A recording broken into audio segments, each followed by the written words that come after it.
Very early in the morning, the chief priests, with the elders, the teachers of the law, and the whole Sanhedrin reached a decision. They bound Jesus, led him away, and handed him over to Pilate. "Are you the king of the Jews?" asked Pilate. "You have said so," Jesus replied. The chief priests accused him of many things. So again Pilate asked him, "Aren't you going to answer? See how many things they are accusing you of." But Jesus still made no reply, and Pilate was amazed. Now it was the custom at the festival to release a prisoner whom the people requested. A man called Barabbas was in prison with the insurrectionists who had committed murder in the uprising. The crowd came up and asked Pilate to do for them what he usually did. "Do you want me to release to you the king of the Jews?" asked Pilate, knowing it was out of envy that the chief priests had handed Jesus over to him.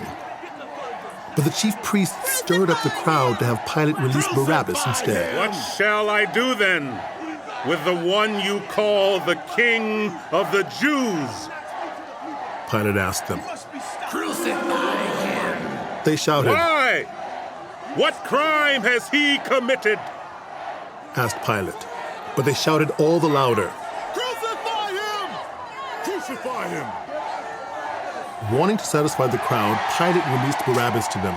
He had Jesus flogged and handed him over to be crucified.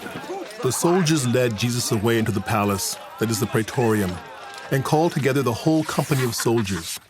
They put a purple robe on him, then twisted together a crown of thorns and set it on him. And they began to call out to him, "Hail, King of the Jews!" Again and again they struck him on the head with a staff and spit on him. Falling on their knees, they paid homage to him. And when they had mocked him, they took off the purple robe and put his own clothes on him. Then they led him out to crucify him. A certain man from Cyrene, Simon, the father of Alexander and Rufus, was passing by on his way in from the country. And they forced him to carry the cross.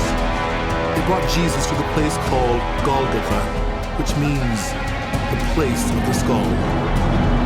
And they offered him wine mixed with myrrh, but he did not take it. And they crucified him. Dividing up his clothes, they cast lots to see what each would get. It was 9 in the morning when they crucified him. The written notice of the charge against him read, "The King of the Jews." They crucified 2 rebels with him, one on his right and one on his left. Those who passed by hurled insults at him, shaking their heads and saying, "So, you who are going to destroy the temple and build it in 3 days, come down from the cross and save yourself." In the same way, the chief priests and the teachers of the law mocked him among themselves. He saved others, but he can't save himself. Let this Messiah, this King of Israel, come down now from the cross that we may see and believe. Those crucified with him also heaped insults on him. At noon, darkness came over the whole land until 3 in the afternoon. And at 3 in the afternoon, Jesus cried out in a loud voice,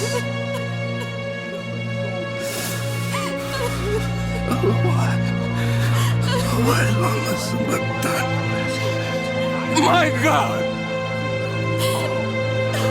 My God! Why have you forsaken me?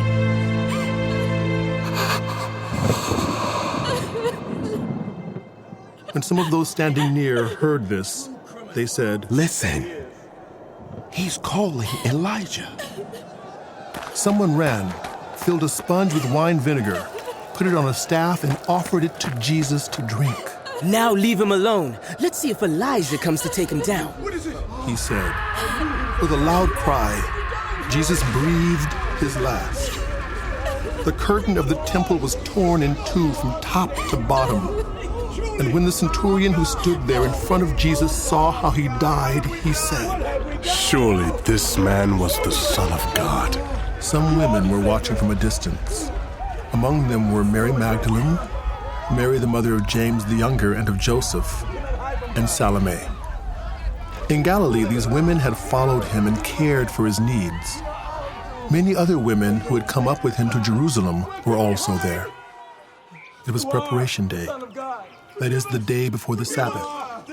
So as evening approached, Joseph of Arimathea, a prominent member of the council who was himself waiting for the kingdom of God, went boldly to Pilate and asked for Jesus' body. Pilate was surprised to hear that he was already dead. Summoning the centurion, he asked him if Jesus had already died. When he learned from the centurion that it was so, he gave the body to Joseph. So Joseph bought some linen cloth, took down the body, wrapped it in the linen, and placed it in a tomb cut out of rock. Then he rolled a stone against the entrance of the tomb. Mary Magdalene and Mary, the mother of Joseph, saw where he was laid.